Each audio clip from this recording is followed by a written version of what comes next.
Okay, let's unpack this. Today, we're diving deep into, well, the surprisingly tricky art of crafting really effective email letters. Right. Now, the source material we're digging into, it comes from maybe an unexpected place, exam prep, Hmm. specifically the CLPIP English test. Yeah.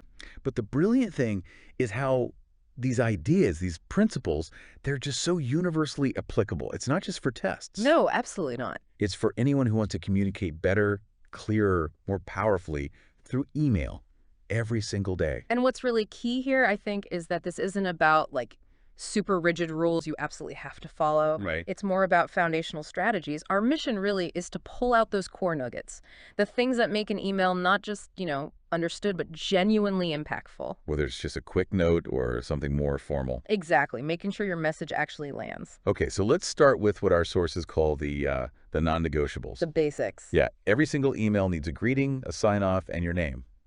Seems simple, right? It does. But I wonder, can these ever be too formal? Or, I don't know, skipped sometimes? That's a really good question because while, yeah, they're non-negotiable for basic clarity, the style completely changes things.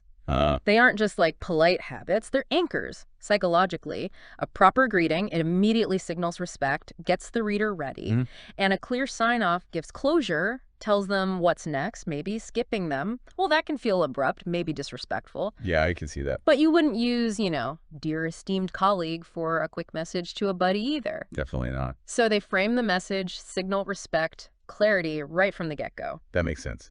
So, okay, beyond those bookends, Yeah. the sources have some really practical tips for like authentic writing. Yeah. And what really struck me was this idea of writing as an authentic email, as if you are involved in your life. Yeah. How do you balance that, personal voice with needing to be professional? That's the real art, isn't it? It's about adjusting your language.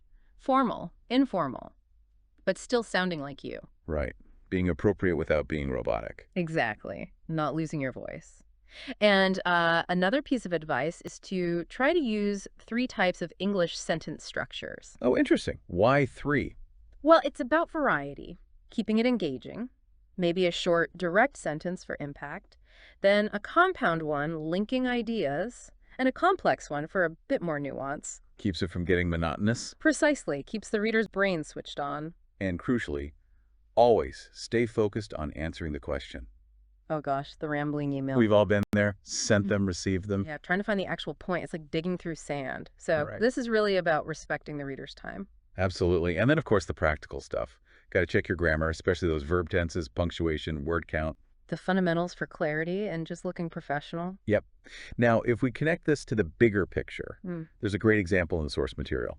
The informal letter from Joan to Mary. Yes. It perfectly shows this structure they talk about. Purpose, detail, and outcome. Okay, let's break that down. Joan's letter. How does it show that? Starting with the purpose. Well, she gets right to it.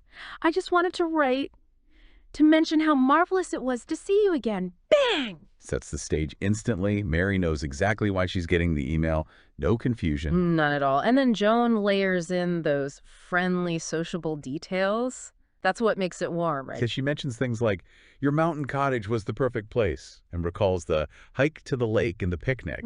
We shared on the island. Even that quick mention of Mark and Marla soon to graduate, it adds that personal layer. Makes it relatable. And notice the sentences, some short, some a bit longer. It flows naturally. It doesn't feel like just a transaction. Right, not just ticking boxes. And then finally, it wraps up with a really clear outcome. Yeah, she doesn't just reminisce and leave it hanging. No, she has a specific ask. I would like you and your family to join our family at our cottage this fall. And she even gives dates. The last 2 weeks of August. Super clear call to action. Leaves no room for doubt about what she hopes happens next. Exactly. Purpose, detail, outcome. Simple but powerful. So, okay, what does this all boil down to for you listening? It really means that whether you're writing for an exam or just emailing a friend or sending that crucial work message, clarity, authenticity, and having a clear purpose are they're key. Absolutely paramount. And this brings up an important point, doesn't it? Yeah. These strategies, they aren't just about ticking a box or getting a good grade. It's deeper. It's about fostering connection. Building rapport. Exactly. Making sure your message, your intention actually lands the way you want it to. So maybe something to think about. How could consciously applying these ideas, this framework, to your everyday emails actually change things? Yeah, not just how clearly people understand your messages. But also how they perceive you. What kind of impression do you actually want to leave with every single email you hit send on?